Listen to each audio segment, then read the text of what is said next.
Women Made New. I'm your host, Crystalina Evert. Thank you for joining me this morning. Today, I have a dear friend, actually, Monica Gorraiz. So without further ado, let's get right into it.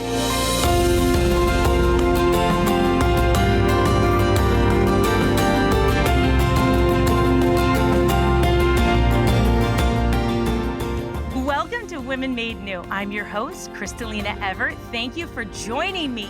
Today, I have my dear friend, and we go kind of way back, Monica Gorraiz. Thank you for being here at Women Made New, Monica.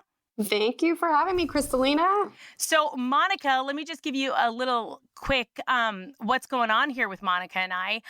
I actually was in 6th grade, and she went to the same school as me, and she was in the 3rd grade. So she's a couple years behind me, and her dear sister, Alyssa, was in 6th grade with me, causing all kinds of mischief. But honestly, I was the one causing the mischief, and she would just go along sometimes, but I would always be the one getting in trouble.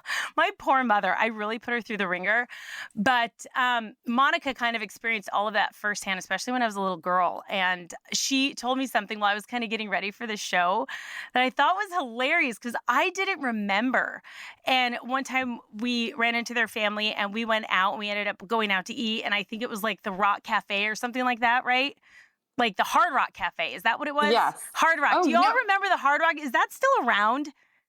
I doubt it. I don't know. 16th Street? No, I bet it's not. It's probably not. I don't know. The Hard Rock Cafe. And she said to me, she goes, "You were wild, Crystalina, as a little girl." And you know what, Monica? I totally believe that because my poor mother, like I said, everybody, and my mom was on here before. I was tough. I was really tough, but God can do great things. It doesn't matter how bad you are. God can turn anything around. So my mother as well, too, and all of her experiences. So I wanted to have Monica on because right now I feel like there's so many women, especially mothers, struggling right now. And everybody struggles in their own way, right, Monica? We all struggle, and everybody seems to be going through something. I don't care who you are, how well you have your stuff looking like you have it all put together in your Instagram photos and whatever, and however you present it to the world. I know everybody in their own way is going through something, and not everybody is going to be the same, and the level of how difficult or how hard it may be. And I'm not saying like you're going through something major right now either. I just wanted to have a conversation, mom to mom, woman to woman, and just talk about how you get through the day with all of your children and maybe some of the struggles and maybe some of the ways you overcome those struggles. So tell everybody how many children you have and how long you've been married, all that good stuff. So I've been married 17 years, and I have 7 children aging from 16 all the way down to 1. So how many boys, how many girls? So I have 2 boys and 5 girls. So oh my gosh. Of drama. It's kind of the opposite of you, and it's, So it's more like I've got the 6 boys and it's like rumble, tumble, jump and crash and bang and boom and everything gets broken. And you, it's like all soft and nice, but a lot of girl drama. Oh, no, it's not soft and nice. My girls are like, I don't know. My boys are the mellow one and my girls are the wild ones. Yes, there's a lot of drama, but they're wonderful. All of them are wonderful. So a lot of moms are thinking, well, how do you get through that drama? Because they're going through their own daughter's drama right now, right? And you have the teenager, you've got the, I don't know, are they in their tweens? Are they in 8th grade? Like, where are they at? I'm going to have, so it kind of goes girl, boy. So I have twins that are girl, boy, and they're going to be my next teenagers. So I will have 4 teenagers here in the next month. There is a lot of drama. There's a lot of passion, I'll say, particularly with a couple of them. And I'm always saying you have to take that passion and do something good with it, right? I love that word, passion. There's a lot of passion in our house with the kids, and they're very passionate. Yes, there's a lot of fights, and I think that's the hardest part is the fighting, where I'm like, just goodness sakes, can we just walk away? And it's over typically like petty things, right? Oh, the absolutely. things my children fight over, like a ball, when there are like maybe 4 others just like it around in the yard, and they want that ball. You know what I mean? And those are the things that make me so frustrated. I'm just like, this is so nonsensical right now. I can't even take it. No, and I agree. Yeah. Then I No, just I get agree. all the balls, put them in a bag, and I lock them away. I'm like, look, nobody gets a ball. We're done. It's over. Yeah. No, and Go that's what you have to do. and I think parents are afraid to have that tough love with their kids. I think parents are I afraid of agree. their kids right now. Oh, I 100% agree. In our society, it's so sad. Kids are running our society, or in a sense. I mean, I think you have absent-minded parents also, and that they weren't well-formed. Like, thank God we have a good foundation, and we know we're supposed to get our children to heaven. We're supposed to make them saints, right? That's a big job. And doesn't that seem like a joke to the world? Yes. I think they look at us like, well, and I think a lot of these people, unfortunately, and it's so sad, they have no faith. They don't believe in anything. And you look at our society, and that's why it's falling apart. There's no God. Yes, we're very much rapidly becoming a godless society. Yes. But at the end of the day, Jesus is still here with us in the Eucharist, and he's not going anywhere. Yes. And so we've got all that we need. And maybe we do feel like we're losing the battle, but deep down, I know we're not. And Jesus is here. And as long as he's here, we got victory on our side. And he's always going to be here with us. He promised he'd never leave us. But it was really interesting, Monica. I had this little epiphany yesterday, right? Mm-hmm. That how moms get beat down. And I think women and people in general, men and women, get beat down with that demonic dialogue of, you're not good enough, you're not smart enough, you're not this, you're not that, right? All of those things that you're not, or that you can't do, or you can't have. And I feel like the devil beats us up with our insecurities. And everyone is so quick to understand that. You're like, oh, I know what you're talking about. And completely like, oh, I'm not alone in that, right? Yeah, absolutely. But what people are so quick to blow off, it's like, okay, everybody understands that the evil one's after us and understands that demonic dialogue and our insecurities. Why is it so hard to believe then that God is actually whispering in your heart? Why is that so hard for us to believe that he's actually guiding us and telling us in our conscience, look, you need to do A, B, and C today? And we ignore him, we blow it off, we say later, like God isn't talking to us. Mm-hmm. And I was just kind of like shocked, because that is what people do. It's like they're so quick to just like give way and just give that power over to the evil one in our thoughts. But then when it comes to God whispering, saying, call that person, or stop dating that person, or don't go to that place anymore, or don't let your kids watch that, or don't let them go over grandma's house today for some reason, we kind of are like, oh, that's ridiculous. I'm just going to keep going because that doesn't seem right. Do you know what I mean? Yeah, no, we really, honestly, in today's day and age, we really have to listen to intuition. Intuition was given to us for a reason, right? And I know you always talk about your center compass and really listening to that. But I think also I think in today's society, it's really hard to take a moment of just peace. Like whenever I try to get up in the morning, I would like to say I get up for the kids, but I don't all the time during the school week. It's like taking that time in the morning, especially when it's quiet, to pray. And I really always try to do that, because that's kind of when I'm like, okay, God, what am I supposed to do today? Use me as an instrument. And also, I always pray to protect my kids, because there's a lot of scary things out there. I think it's just taking that moment of just peace and quiet before the day starts, in prayer, and asking for that wisdom. There's so many distractions. That is beautiful. And I think a lot of women out there, including myself sometimes, because it's like out the gate, especially when you have little ones, they're just like, Mom, jumping and this and that. And you're like, your eyes aren't even open, and they're like all over you.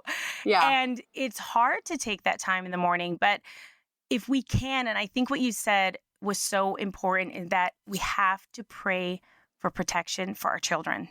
Mm-hmm. And we don't think that is a thing, but our children need spiritual protection. And if we don't ask God for that, they're not going to ask for that, because they don't know how to yet. And so it is almost our duty as parents to protect our children from what's going on. Wouldn't you say? Yeah. Oh, absolutely. I think I loved it when we prayed before we started this, is asking Mother Mary to put us in our mantle. Every morning when my kids leave the door, I ask to put my husband and my children in our mantle, and myself. Because we need everything we can get right now. We are in the biggest spiritual battle of our lives. And I think it's only going to get worse. I'm assuming it's going to get worse, but I do have hope. You do look at the community we have too. It can't be all doomsday and stuff. You can't dwell on that stuff. but we definitely have to pray for protection every day. Every day. I am here with Monica Gorraiz.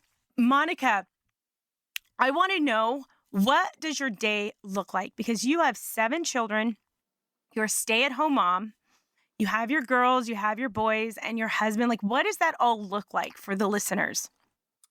So during the school week, we are out the door. And thank God my husband does drive the kids most of the time because his work is down the street from school. So that worked out really well. But my kids are out the door at 6:30 in the morning. And so I try to get up with them at 5:30 and get everybody out the door. And it looks like a bomb went off in the house once they leave. Does that frustrate you? Does the bomb frustrate you? I still have not gotten over the bomb, and I live in the bomb. Yeah. And I get overwhelmed. It does really bother me sometimes. Yes. Not all every day, but there are days when I get up and I'm like, oh, I have to do this all over again today. Okay, let's talk about that. That's a thing. Yes. There have been days where I am like, it's almost 1 a.m. and I just put that last lunch, got those shoes out, socks, and my kids are starting to they get the stuff together. But there was a time where I had to do all of it. Yes, and I used to do the same. Oh yes, my gosh. And you go to bed and you're just like, oh my gosh, Lord Jesus, you really want me to do that all over again? And I'm like 8 months pregnant. Really? It's just like, whoa. Yes. It's a lot. And you know what? That's okay though. That's okay. That's normal. That is a normal, I think, feeling and reaction at times because we're human and it can be overwhelming. And those are the moments, though, Monica, that I like to call mom strong. Wouldn't you say those are the moments where I do agree with you because I look and I'm like, you know what? I'm going to offer this up for whatever struggle might be going on in our household or for my kid's future spouse. I always try to think of like little, or even when I'm doing laundry. I hate doing laundry. Laundry is, I would rather scrub bathroom floors or a toilet. I don't know what it is about laundry. Maybe because it just never goes away. Because there's so many steps, okay? It's not like a one and done. No, it's like this constant nemesis that is always after me and that I can't defeat. And when you do catch up, you're like, oh my gosh, the laundry room looks so beautiful. And then you're like, did you have to go dump that all over? It's like, okay, it's been 5 minutes. Could you sort it? Yes. Mm-hmm. Yeah. But no, I think I agree with you.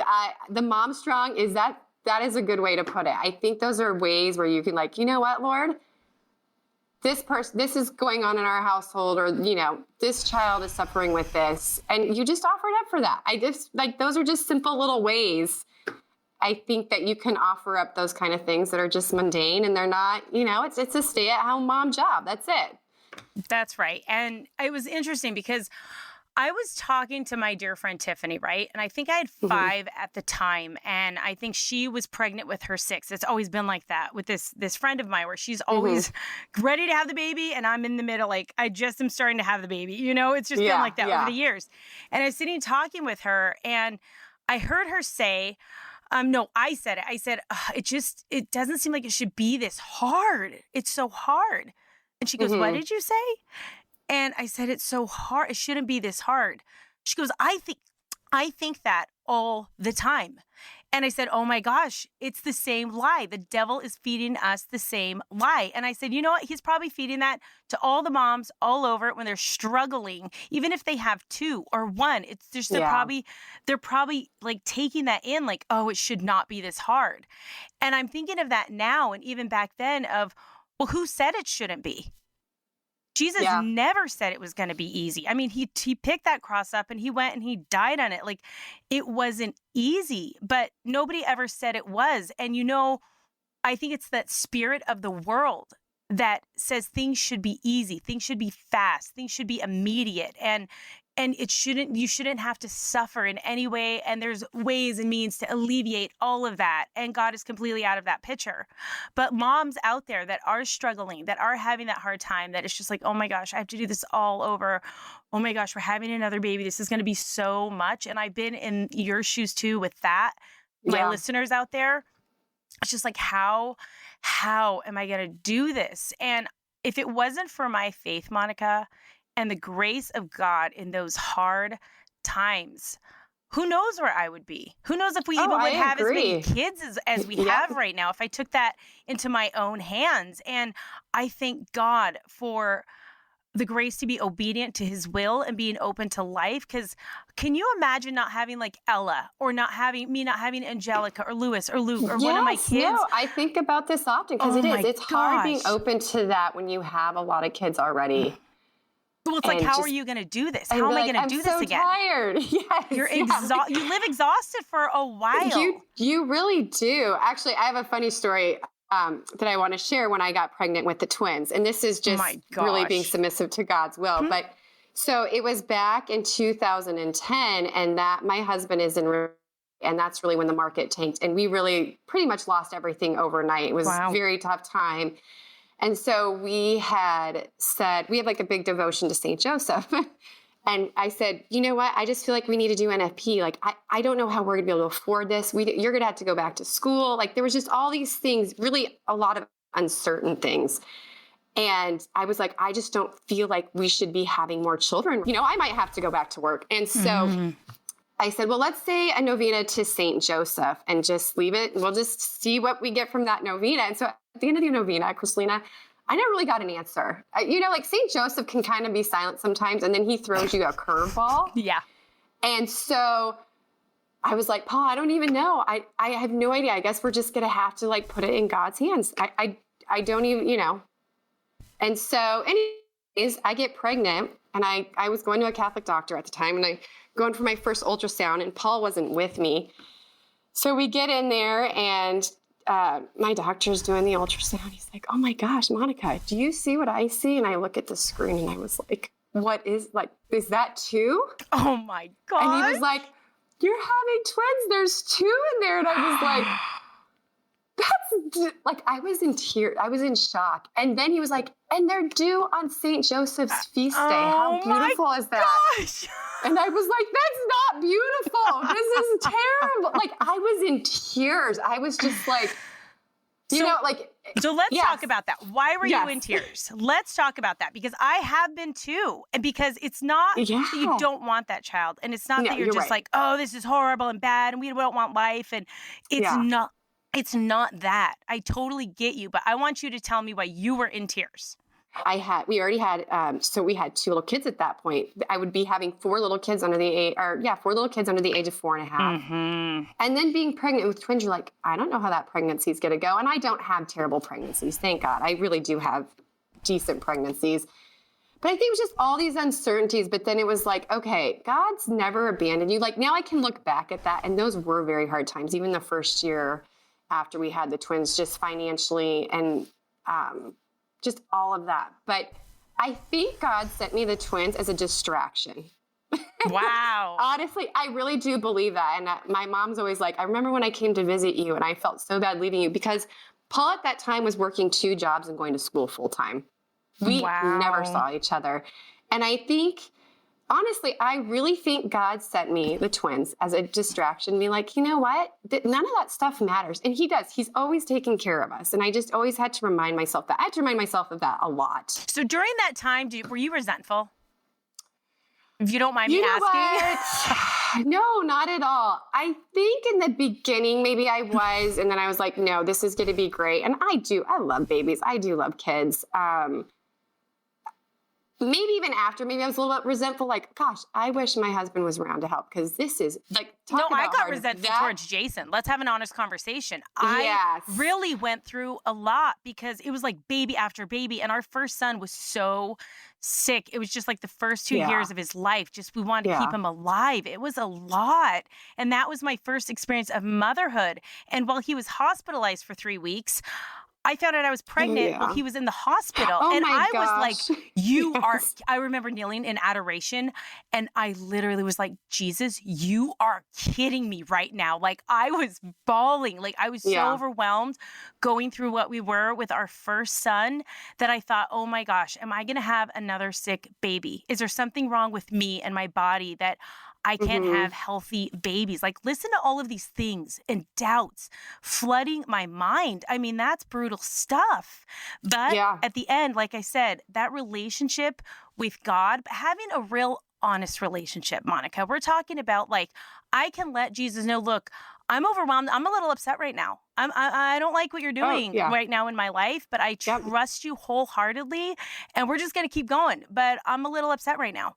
Yes. And no, and that's okay. That's a real relationship. You can't have a relationship and be plastic all the time and act like everything's great and perfect, because it's not. It's not. Life's it's messy. Really not. Yeah. No, it absolutely is. And I mean, that's where, you got to look at all these struggles, and it makes you stronger. And I think you really, like, you look at all those struggles and really you're like, this is nothing. Look at like some of the people, like we live in the United States of America. We live like in the greatest country, but you look at people like in Syria and these Middle Eastern, like these people are going through real heartache, real heartache. And we're complaining, I don't know. I try to offer it up for things, but it is a real thing. And everybody does have their struggles. Everyone does. And they're all different, because you don't know where that person is emotionally, mentally, and the own prison that they have within themselves that they don't even show the world, that they're going through. And it's hard. And I've talked to those women, and I experienced that myself, and you just feel so alone and isolated. But when I look back at those times in my life, that was my own fault. I was allowing myself to be alone. I was allowing myself to be isolated. I didn't want to let anyone in my house and see my struggles and my mess, and just how I was having a hard time, and like, oh my gosh, I'm Catholic and I don't know how to run a household like Martha Stewart, and I'm not this like godly, like just Catholic mom who knows how to do it all. I didn't grow up with like a Kimberly Hahn, I had a working mom who ran her own company and was a CEO. Yes. And I just didn't get that growing up. A lot of women did, and they were very lucky. But I feel like I was a casualty of the 60s,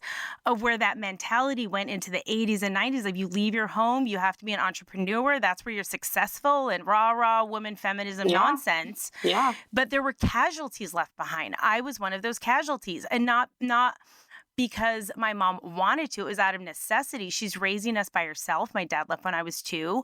So there really wasn't much of a choice there. And she was good at what she did. And she always provided for us, But I also grew up looking at, like, I had this self-dependency.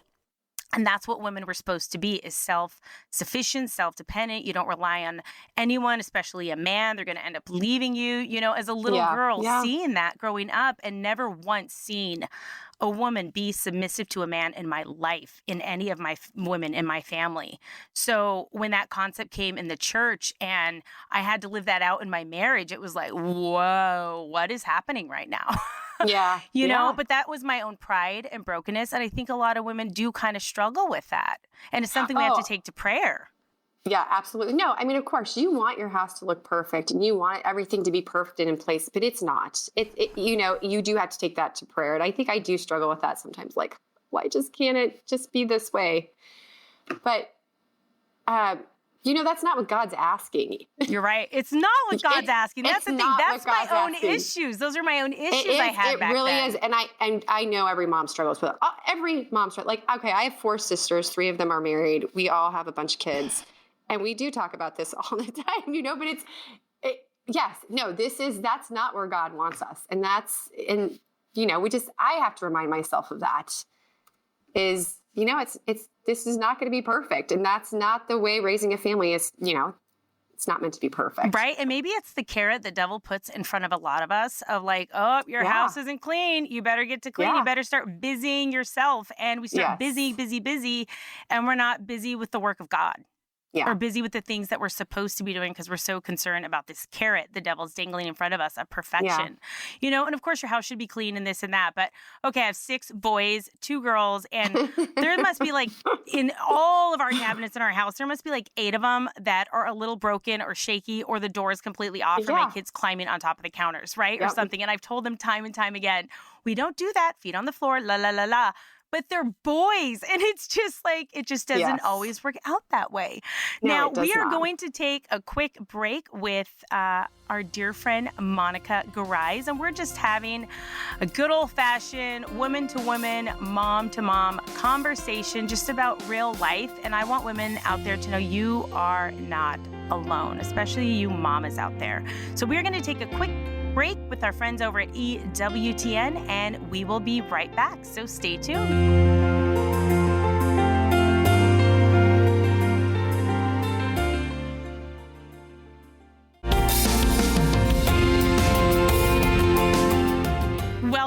back to Women Made New. I'm your host, Crystalina Evert. Thank you for joining me and tuning in.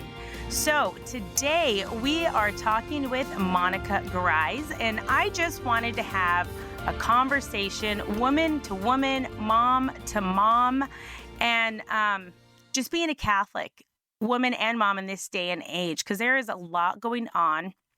And we're definitely under attack, and our feminine genius is under attack. And you know what? That's okay. Because if we are truly living out our faith and living in the will of God, there are going to be attacks. And we all know that. And so instead of running from those attacks, we really need to handle these attacks and insecurities and whatever's going on in our lives as women of God. And we handle these attacks on our knees. We don't go to the world and we don't go to the latest blog post, or we don't go and keep talking to friends and this and that. We first and foremost, the thing that has helped me most, ladies, because I've done all of those other things, is just going to God first, getting his counsel, praying, finding that peace in the storm, and then moving from there, then talking to everyone, then doing everything, because I know I'm moving in the direction of the will of God. And that is the most important thing, is moving and being in the will of God, and also being right with God. That is the most important thing that you can do right now. And imagine just waking up tomorrow and being at peace. And Monica, every show, I always say it is Saturday and I sounded the alarm, and it is confession. Everybody in the United States, in most churches, in most dioceses, on Saturday afternoons have confession. So if you have not been to confession in a while, or you started noticing that you're having some struggles, maybe you didn't have, or they're starting to come back, or they're creeping up on you, or you're losing your patience more, or you don't have the willpower that you used to, that's when you take a spiritual inventory and you really look at, okay, whoa, I gotta get these things in check. And when's the last time you went to confession? When's the last time you got scrubbed down? And then you really can hear what it is God is asking you to. Because the longer I stayed away from confession, it was harder to hear God's voice. It was harder to do what I knew was right. And until I completely gave in and I gave way to the world, and I was a miserable mess. And through my conversion, God can change anything. And I know he wants to change you. So let this be an invitation that Jesus is pursuing you. He wants you. He's calling you. And like I said, everybody, there is nothing more important than being right with God right now. What would you say to that? How often do you take your kids to confession, Monica? So right now, I like to go every first Friday, first Saturday. Nice. My son, Hugh, he wants to do the devotion. And so I really try to make an effort. So usually Paul and I will take the kids, but thank God, the school we go to, they do offer confession, and the kids, anytime that's opportunity arises, they usually go. So usually I'm taking, so I try to go once a month, if not more. And I try to go to the same priest if possible. And I just really started doing that in the last couple of years. But I find that very helpful, because then that priest starts to recognize you. Like if you're going face to face, which this particular priest does face to face. You know what that's called? Is spiritual growth. That's what it does. It gives you spiritual growth. And it can be hard and humbling, because this priest does get to know you spiritually and really gets to know where your weaknesses are, where you're falling, how the evil one's coming after you. And it's just like, okay, well, we really need to kind of step up here, Crystalina, because you keep falling into this, and why, and what's going on. And confession is not a counseling session, but that priest does absolutely get to know you and where you are at. And it really does help you grow spiritually going to that same priest. Have you seen that happen with yourself over the years? Yes. And so so when the kids were younger, I think there was a time, it was probably when the twins were born, I didn't go to confession for the year. Wow. And I'm thinking, where do I start? Because you really have to sit down and start thinking about things. Like usually when I'm in line for confession or an hour before, I'll sit down and I'll write down my sins, because I'm going to forget. What kept you away so long? Really, I think it was just so hard to get there on a Saturday, because Paul worked full time, and my parents don't live here. My in-laws didn't, and my sister works that lives here. So it's not like, hey, can I drop off all my kids? And I don't like taking my kids into the confessional. If I have to. No, I don't either. I understand. It's such a distraction. And I know not everybody can do that, but I just find it a distraction. And that's also why I write things down. But no, really you really do grow spiritually. And if you find a priest that you like, and don't be afraid of a priest. I know people are like, oh my gosh, going face to face. It's like, no, they're there. That's what they're there for. This is nothing to be scared of. And so, yes, I feel like I have grown spiritually. I feel like it's so nice because I know what I need to work on that next month if I don't, And sometimes if it's available and I'm there, I will go more frequently than that. So how do you handle dating in your household? A lot of parents are struggling with this and the phones and all of the nonsense. Yes. I want to know what you do in geez. your household. So dating, my oldest Ella is 16 and I'm pretty sure I know she likes somebody, but dating's not allowed until 18. We've talked about it. We talk about it openly. It's like dinner table conversation. Yep. It's dating is for marriage. And I dated a lot. My parents, I don't even know if they really had an age, but I did date a lot. And looking back, I'm like, it was really kind of silly. There was no reason for it. And so what I always tell Ella, and she, she's 100%, she agrees. She's like, well, first of all, I can't even drive. Where are we going to go? And I love that these things, that she thinks about these things. So I'm like, gosh, I feel like she has more wisdom than I did. I was just kind of boy crazy, but yeah, so 16 or 18 is and I even told her, I don't know that I recommend even in college, go to college and experience college. Don't rush into dating unless, I guess unless you're called to marry that person. But I don't think you want to be dating that person for 4 years because as I tell you, I'm like, you're just going to get yourself into trouble possibly, No, it's true. And the thing with dating, and they get so consumed with the boy and the relationship and the future and all of these things that are so in their imagination, Yes. that it's just like, okay, let's look at the reality and not like this future you're planning in your head and your wedding dress and all of these things, It's like, let's ground yourself here. And it's like, what is it God wants you to be doing right now? And it's truly when I was not distracted and I really made Jesus the center, that I was not distracted with guys and dating and getting that wedding ring. It was, okay, Jesus, what do you want me to do in your life? And I totally surrendered. And I really feel that Jesus wants to order our lives with him first. Because Monica, honestly, wouldn't you say once that person does come in your life, it's like you're consumed with them. You want to spend all your time with them. You want to talk with them. You want to do things. You want to go and blah, blah, blah, blah, blah, blah. Right? Yeah. And that's how it should be to progress to marriage. But if it isn't right ordered and you become obsessed with this person or always these like wishful thinking nonsense and dating, maybe sometimes even a loser, and you're just hoping they're going to become what you want them to, which that won't happen. No. You're wasting so much time, and it's that dangling carrot again, I feel. Yeah. And, I took the bait. I totally took the bait back in the day when I was living that crazy life. And I wasted so much of my time in so much unnecessary drama that just didn't even need to be there. But I wasn't formed properly. I didn't know any better. And you do it because you think that's what you're supposed to do. Right? Yeah. That's it. Absolutely. I was in the same boat. I dated a lot, and there was one guy I dated for 2 years, and I look back and I was like, it's always that hope that they're going to change. You cannot date somebody. And I tell my kids this, you do not date somebody thinking they're going to change. That is not how it works. No. And wishful thinking is not doing it. And if anything, they can get worse. So that wishful thinking could be dragging you down a really long, hard road into a really bad relationship, right? Yes. And so it's just like, that's why it's just like, I just tell my kids, listen, you've got to just listen. And I'm like, I know you are 16 years old.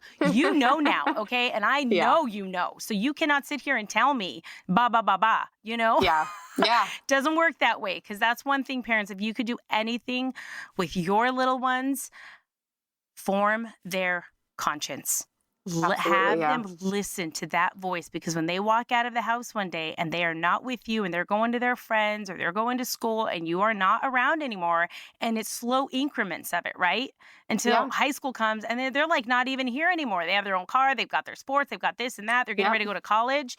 And it's just like, but that conscience isn't going anywhere. And Jesus is not going anywhere. And I know because some of my kids have come home at times and said, "Oh, I'm so glad I listened, Mom, because they got in so much trouble or this or that." Or they're like, "Oh, I Yeah. wish I would have listened. I knew. And I said, "See, I told you." Yeah. But you have to let them go through it.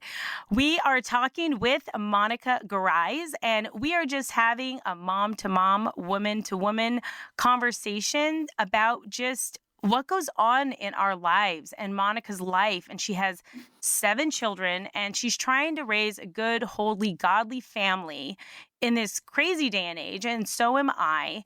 But I really wanted women out there and all you mamas that are striving and staying mom strong. I wanted to let you know you're not alone. You're not alone in this at all. I go through it. She's going through it. And I just wanted to talk about our experiences and what we're doing. And even if it's just our struggles, I just want you to know and have the peace, like you are not the only one, because there were times in my life where I really did think I was the only one and there was something wrong with me. And all of these things were happening and it was very hard, especially when you have a big family and the world is not going to understand. It's not going to be compassionate. And frankly, it will beat you down. But that's okay because we're not of the world. We are women of God. And we don't solve our problems and we don't take the opinions of the world personally because we're women of God. And those things just can't matter. And that's where we have to get some thick skin and you have to pray that God give you that holy courage and wisdom because things are going to come at you as a mom of a big family, as a woman of God and trying to live her faith out and doing what's right. The attacks are going to come.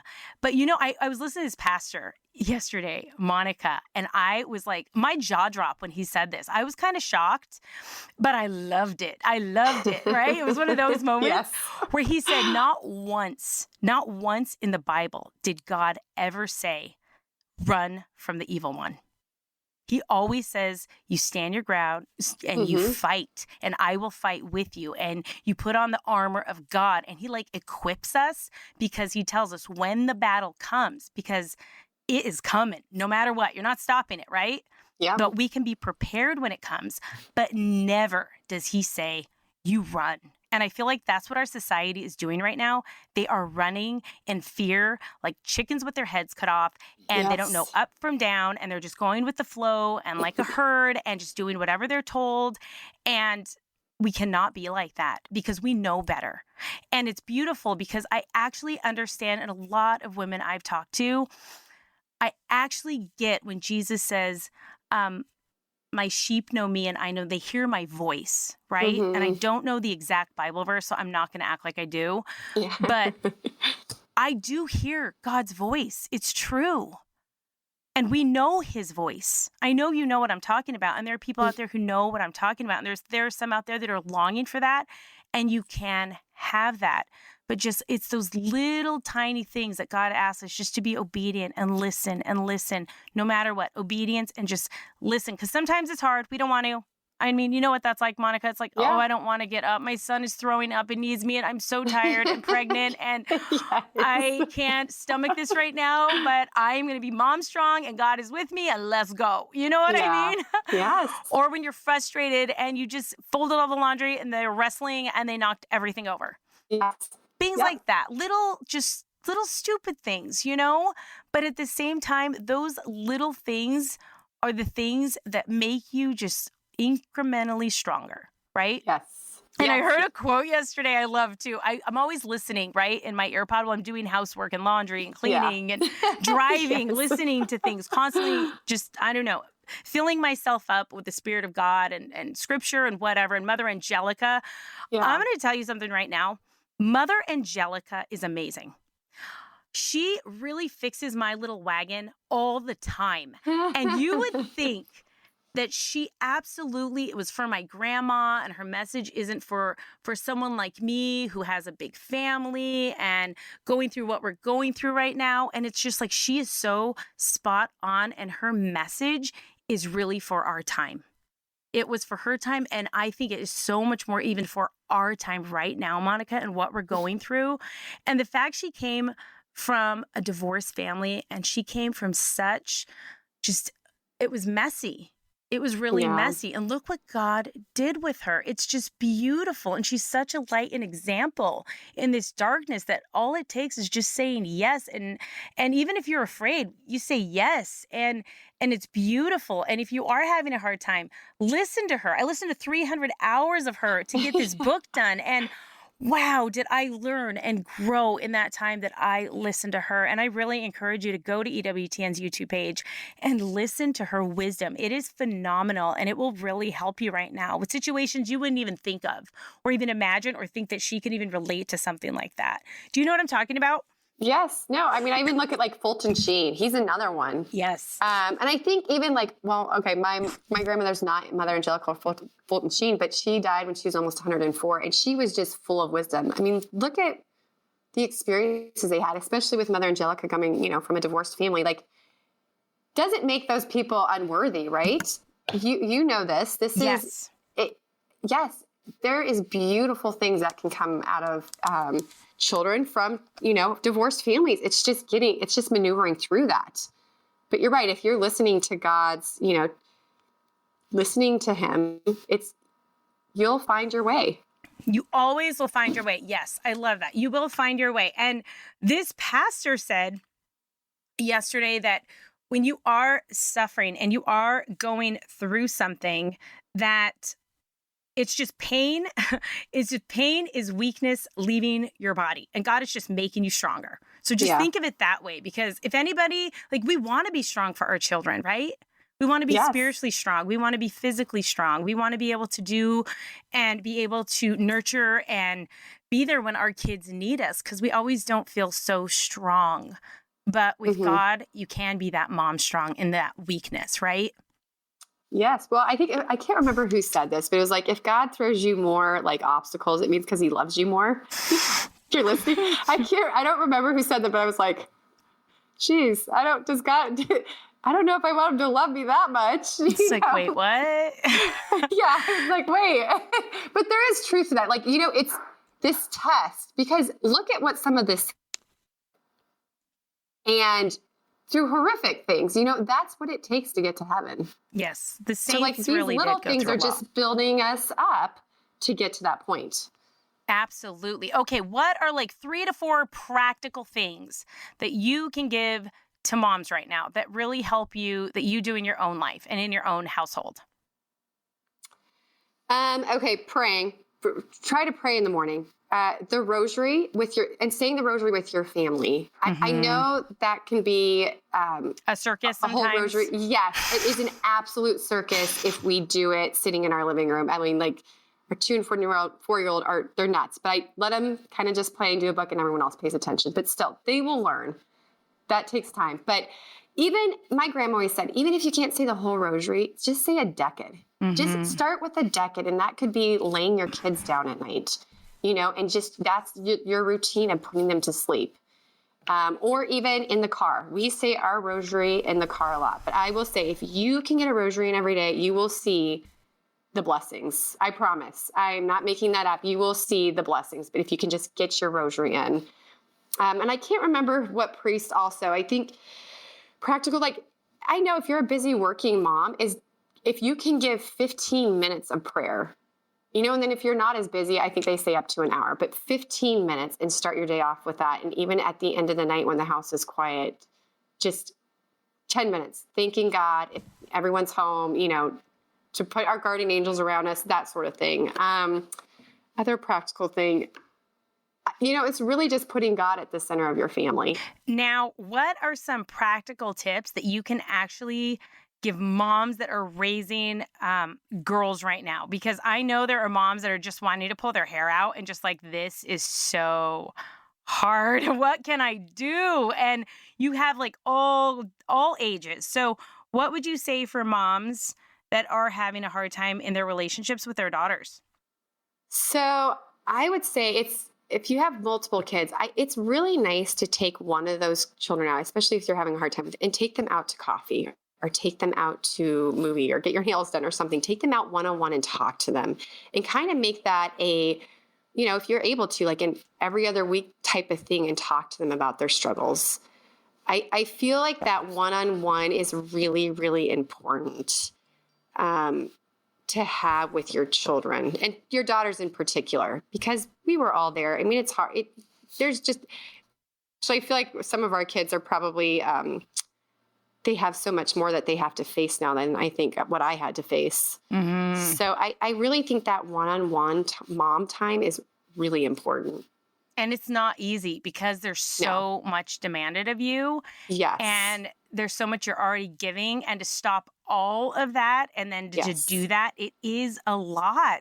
But it does pay off. It could even be going to the grocery store. I mean, every once in a while, I'll be like, okay, I haven't had one-on-one with you. You're coming to the grocery store with me, or I have to run this errand. It could be that. It could just be those 10 minutes in the car ride. You know, it doesn't have to be an elaborate thing, but I just think that one-on time's really important when you're having a busy family life, that you're just showing that child you are important. I do love you. Like, what's going on? That, you know, just that kind of stuff. It goes a long way. It really does. I would say yes. And moms, I'm telling you, I know this sounds so silly. Okay. Two things. Keep a deck of cards in your purse or in your car. It is the best. You get stuck in a doctor's office, or you're stuck in like traffic, or something happens and you're just like there, and what are you going to keep giving them your phone? No, you don't want to do that, right? No. And so it's just like, oh my gosh, we whip out cards and we start playing goldfish or speed or rummy or whatever it is. But always, that's like my 911. I have a pack of cards. I'm going to have to try that. I literally go to that. I'm serious. Just always keep it in your glove compartment and have it in your purse, because we got stuck at a doctor's office for something. We were there for like 2.5 hours. And we just played cards and hung out. It was the best. It was the best. That's great. Just have that. And the second thing is, especially with the boys, I think because you're in motion and doing something, is just get a ball and take them outside if they like it or not, and just throw the ball back and forth with them. Just a bouncy ball, a fuzzy ball. I don't care what you're throwing. Just go out there with your boys and just throw the ball around, and you're totally bonding. You don't even realize, but you are. And I have 6 boys, okay? And they're not all the same, different temperaments, a lot of everything. But I'm telling you, there's something about that with them, and it's bonding, and they love it. It's fun. And I always make sure we just have bouncy balls in our house, you know? Oh, yeah. And it's just, they feel important, just throwing a ball around, even if it's for 10 minutes. But I know that sounds silly, long. But no, it's not it's a big deal. But it's in the true. long run. It is a big deal. It is in a big family when they, you know, it's like taking, I know you mentioned devices earlier, like the devices drive me nuts. And I think it's just trying to take that and be like, no, you don't need that to entertain you. It's, you know, take time, go outside, There are things. There's a lot that we can do. And I know it's difficult, and we're all guilty of handing the phone over. I know we are. Yeah. But at the same time, just little tips like I gave you, just do that with them. And I'm telling you, it does go a long way. Monica, I can't believe it, but we are out of time, and I loved our conversation. Yes, thank you for being so great. honest and open and willing to just let everybody into your life, and just to see that it doesn't matter what's going on, and there's ebbs and flows and stages, and you can get through it, but you get through it because your relationship with Jesus, right? And that is your foundation. And like I said before, I just want other women out there to know you are not alone in your struggle and how you feel sometimes, and that is okay. And as long as you just keep showing up to your fight, you keep getting up, and to just stay in the will of God, He's got you. And He's got all of us. So it doesn't matter who you are, where you've been, what you've done. All that matters right now is where you go from here. And hopefully some of us are going to confession, because I know I am too. So it's not just you. I'm not pointing a finger. I'm going to, everybody. So God bless you. And thank you, Monica, for being here. It's been a pleasure. Thanks for having me. Yes, thank you.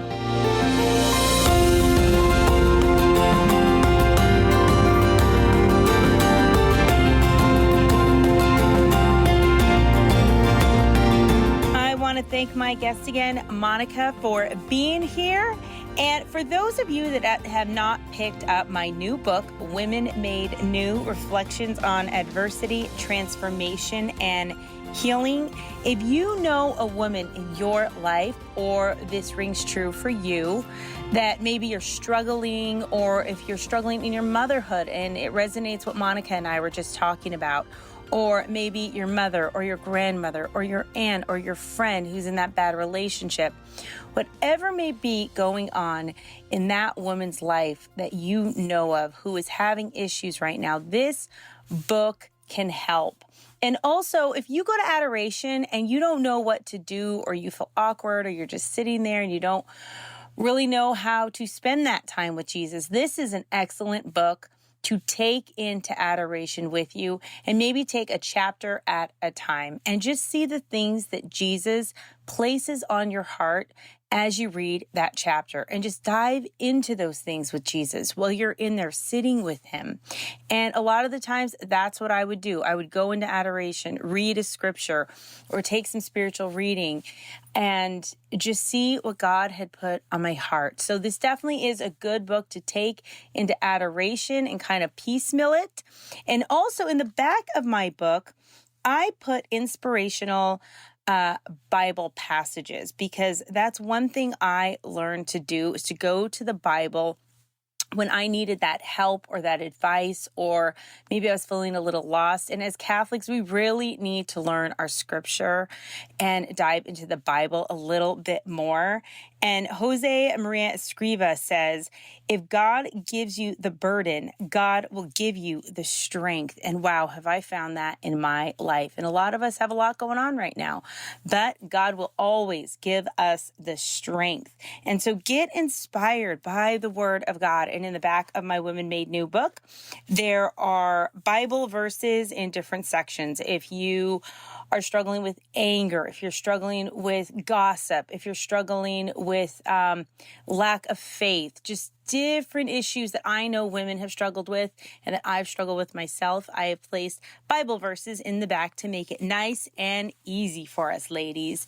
So get that book, Women Made New, Reflections on Adversity, Transformation, and Healing, and all the other beautiful contributors that are in there as well. You can get it at EWTNRC.com. Also, ladies, please keep me in your prayers and know that I will be praying for you and take you into my holy hours and my daily mass with me, and know you have someone who is praying for you. And if you could please pray for me and my family, it would mean the world. I hope you all have a wonderful and blessed weekend. And we are going to finish up with advice from our very own here at EWTN, Father Mitch Pacwa. God bless. What advice do you have for people who are really maybe struggling in their faith, but really want to live good, holy, godly lives right now, but are just having a hard time? Pay attention to what the source of that struggle is. What is the tension that's causing you to struggle? And then find out what it was that is going on in the issue that bothers you. For instance, well, how does my faith fit with science? How does it fit with people liking me? First of all, change friends. But take a look at all the things that are bothering you and address them head on. Don't just say, I don't know what to do. No whining, or give you something to whine about, as my mother used to say. So that would be one of my suggestions. Excellent. Thank you, Father Mitch.